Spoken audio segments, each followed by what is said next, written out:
Salut, c'est François.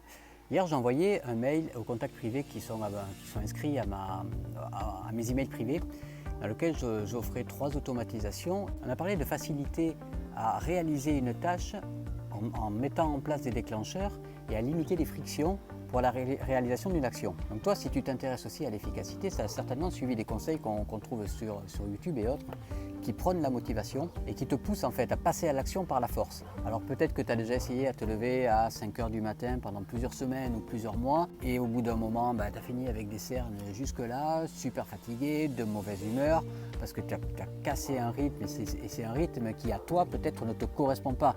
Il va correspondre à d'autres personnes, il y en a ça va leur aller très bien, mais toi non, c'est pas ton truc, t'es pas fait pour te lever à 5 h du matin. Et donc on nous rabâche que la motivation, il n'y a que ça qui est possible, il n'y a que ça qui est bon, il n'y a que ça qui te fera avancer et qu'il n'y a pas d'autres possibilités. Moi je trouve que c'est du bullshit. Je pense qu'il y a d'autres possibilités, j'en ai mis en place pour moi. Et la procrastination, ça se contrôle et c'est pas que pour les faibles. Le problème avec la motivation, c'est qu'en général, c'est quelque chose qui ne dure pas. Toi, peut-être pour les premiers de l'an, tu te fixes un objectif, tu te dis, voilà, cette année-là, j'arrête de fumer.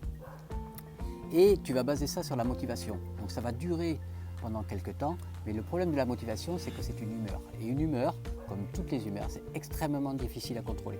À partir du moment où on a un petit gravier se met en plein milieu de la route, à ce moment-là, on dérape et tout se casse la gueule. La motivation, c'est comme la peur, c'est comme l'angoisse, c'est une humeur. Et il y a des jours où tu seras super motivé et les choses vont aller tout seul, et il va y avoir des jours où tu n'y arriveras pas. Moi, j'ai fonctionné aussi sur la motivation jusqu'au moment où il y a eu quelque chose qui fait que ce jour-là, j'ai pas pu le faire, et le jour d'après, je me suis dit, le jour d'avant, je ne l'ai pas fait, et en cascade comme ça, tout a dégringolé. Et à partir de là, je me suis dit non, ça ne peut pas marcher comme ça. Je ne peux pas fonctionner seulement comme ça. Il faut trouver autre chose. Il faut que tu trouves une autre méthode.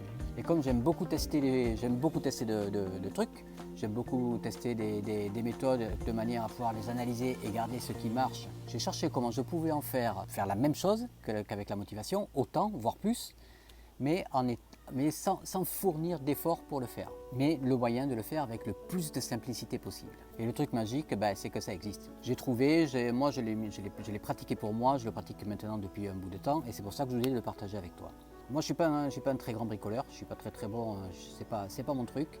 Et c'est vrai que quand j'ai des petits travaux ou des bricoles à faire à ma maison, c'est quelque chose que je reporte systématiquement. J'avais un temps fou, que ce soit de la peinture, que ce soit réparer une fenêtre ou que ce soit je ne sais quoi d'autre, systématiquement je le reportais. Et du coup c'est super malsain pour toi parce que tu reportes le truc et voilà, c'est dans ta tête, tu sais que tu l'as, tu sais que c'est pas bien, tu sais qu'il faut absolument le faire, mais tu n'y arrives pas, tu es bloqué. Ça pèse sur ton entourage qui attend que ça se fasse aussi, et forcément ça peut créer des tensions. Donc pour me simplifier la tâche, je me suis dit qu'il fallait limiter la friction au départ. Limiter la friction, ça veut dire quoi? Ça veut dire que je fournis le moins d'efforts possible pour commencer.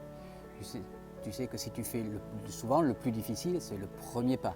C'est le premier pas. Une fois que tu as commencé quelque chose, la suite se déroule beaucoup plus facilement. Quand tu vas faire du vélo, en général, le plus dur, ce sont les premiers coups de pédale.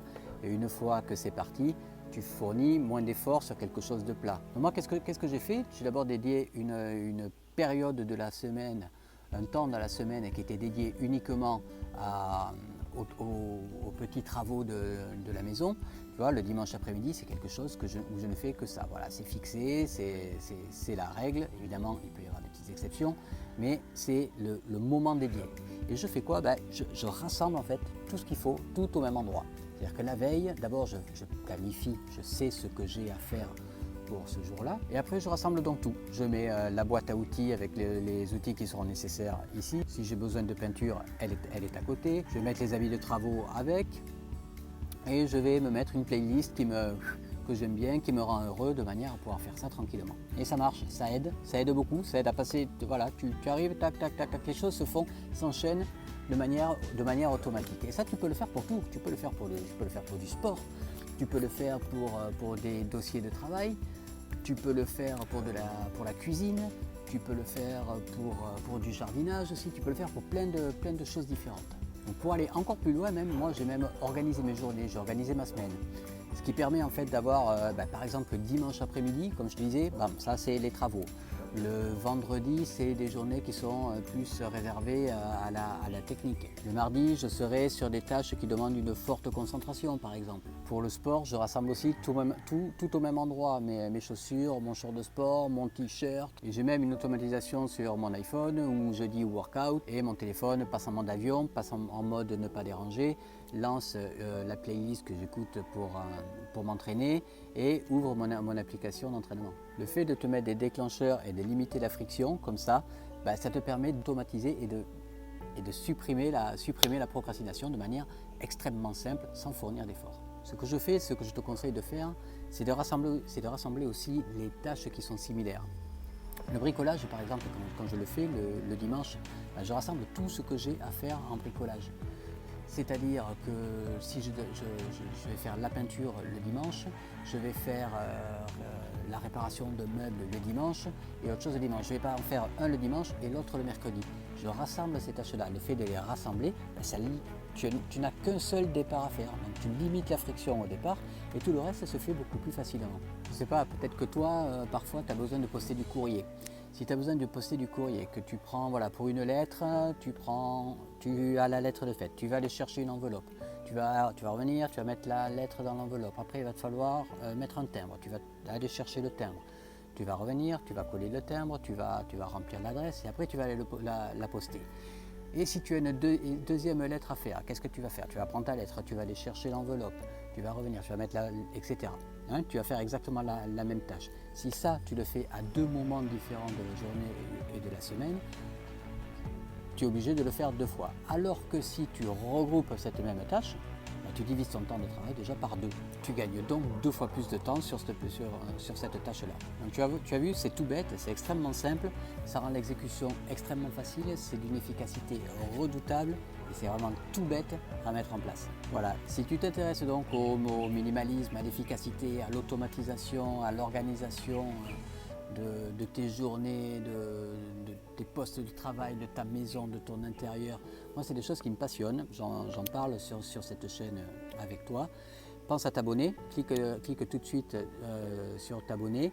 Et je vais beaucoup plus loin avec ça, où on développe beaucoup plus en détail tous ces sujets-là. C'est dans les mails privés que j'envoie à mes contacts qui s'inscrivent. Tu as le premier lien qui est en description. Tu t'inscris et tous les matins, je t'envoie un mail. J'apporte beaucoup plus de valeur et beaucoup plus de contenu. Je te souhaite une très bonne journée et à demain.